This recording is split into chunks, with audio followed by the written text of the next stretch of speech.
Hello ඔන්න අදත් මං ආවා රසම රස චිකන් කරි එකක් අරගෙන. එන්නකො හදන විදිහ බලන්න. මේකට මං එකතු කරගත්තා පැදුපු 3-5, ඒ වගේම මිරිස් කුඩු, කහ කුඩු, ගම්මිරිස් කුඩු, ඒ වගේම උළු හාල් ස්වල්පයකුත්, ලුණු රස අනුව මේකට එකතු කරගන්න පුළුවන්. දැන් අපි ඇතිලියක් ලිපේ තියලා ඒකට තෙල් ටික රත් වීගෙන එද්දී තලාගත්ත සුදුලුණු, කරපිංචා, රම්පේ ටික එකතු කරගන්නවා.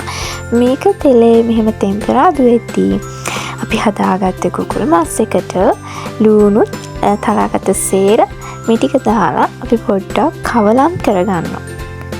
ඒ වගේම අපි මේකට ගොරකා පොඩි කෑල්ලකුත් එකතු කරගන්නවා. ඊළඟට අපි හදාගත්ත කුකුල් මස් මිශ්‍රණය අපේ ටෙම්පරාදුවට එකතු කරලා මේකත් තෙලේ පොඩ්ඩක් ටෙම්පරාදු වෙන දීලා ඊට පස්සේ මේකට ඉදෙන්න අවශ්‍ය පරිදි වතුර එකතු කරලා ටිකක් පියනින් වහලා උයා ගන්නයි තියෙන්නේ.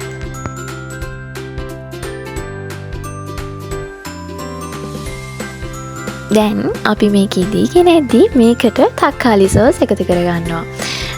ඉතින් මෙහෙම ඉදීගෙනෙන්දි තක්කාලි සෝස් එකතු කරගත්තාම ඇත්තටම මේක හරිම රසයි. තක්කාලි සෝසුත් එකතු කරලා පොඩ්ඩක් වෙලා පියනින් වහලා මේක ටිකක් ඉදෙන්න දෙන්න.